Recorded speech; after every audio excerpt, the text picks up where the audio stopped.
हरे कृष्णा। आप सभी को इंदिरा एकादशी की ढेर सारी शुभकामनाएं। आइए आज जानते हैं एकादशी व्रत की कथा। एक बार धर्मराज युधिष्ठिर कहने लगे, हे भगवान, अश्विनी कृष्ण एकादशी का क्या नाम है तथा इसका क्या विधि है और क्या फल है, सो कृपा करके मुझसे कहिए। तब भगवान श्री कृष्ण कहने लगे कि इस एकादशी का नाम इंदिरा एकादशी है।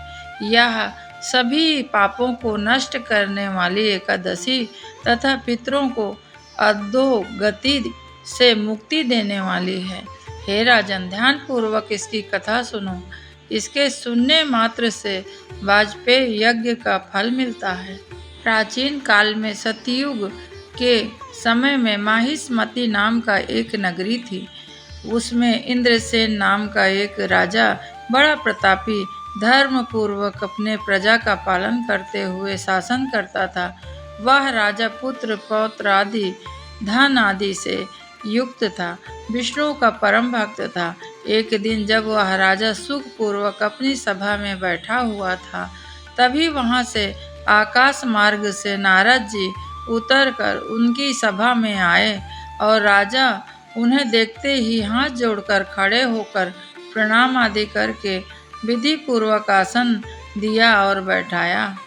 सुख से बैठकर मुनि ने राजा से पूछा कि हे राजन, आपको सातों अंग कुशल पूर्वक तो हैं, तुम्हारी बुद्धि धर्म में और तुम्हारा मन विष्णु भक्ति में रहता है। देवर्षि नारद की ऐसी बात सुनकर राजा ने कहा, हे महर्षि, आपकी कृपा से मेरे राज्य में सब कुछ कुशल है तथा मेरे यहाँ यज्ञ कर्म आदि सब होते रहते हैं। आप कृपा करके अपने आगमन का कारण कहें। तब ऋषि कहते हैं कि हे राजन, आप आश्चर्य देने वाले मेरे वचनों को सुनो। मैं एक समय ब्रह्मलोक में घूमते हुए यमलोक को गया। वहाँ श्रद्धा पूर्वक यमराज से पूजित होकर मैंने धर्मशील और सत्यवान धर्मराज की प्रशंसा की। उसी यमराज की सभा में महान ज्ञानी और धर्मात्मा तुम्हारे पिताजी एकादशी का व्रत भंग होने के कारण देखा कि उन्होंने संदेशा दिया। मैं तुमसे अब वह संदेशा कहता हूँ। उन्होंने कहा कि पूर्व जन्म में कोई विघ्न हो जाने के कारण यमराज के निकट मैं आ गया हूँ। सो हे पुत्र, यदि तुम अश्विनी कृष्ण इंदिरा एकादशी का व्रत करो तो इसके निमित्त से मुझे स्वर्ग की प्राप्ति हो जाएगी। इतना सुनकर राजा कहने लगा, हे महर्षि, आप इस व्रत का विधि विधान मुझसे कहिए। नारद जी कहते हैं, अश्विनी माह की कृष्ण पक्ष की 10वीं के दिन प्रातः स्नान आदि करके निवृत्त होकर पुनः दोपहर के फिर एक बार स्नान करके श्रद्धा पूर्वक पितरों को श्राद्ध करे और तर्पण करे। उसके बाद सब ब्राह्मण को भोजन कराए। प्रातः काल होने पर एकादशी के दिन व्रत का संकल्प करके व्रत नियम से रहे। और भगवान श्री अच्युत, हे पुंडरीकाक्ष, मैं आपकी शरण में हूँ, आप मेरी रक्षा करें। भगवान श्री कृष्ण की विष्णु जी की पूजा करें। इस प्रकार नियम पूर्वक शालिग्राम की मूर्ति आगे विधि पूर्वक श्राद्ध करके योग्य ब्राह्मण को फलाहार कराए और दान दक्षिणा करे।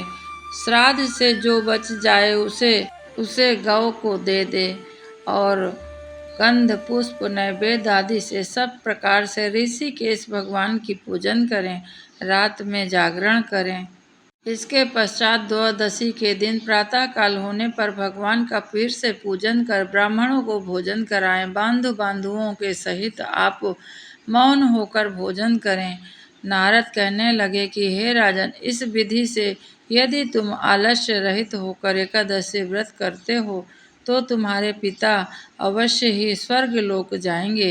इतना कहकर नारद जी वहां से अंतर्ध्यान हो गए।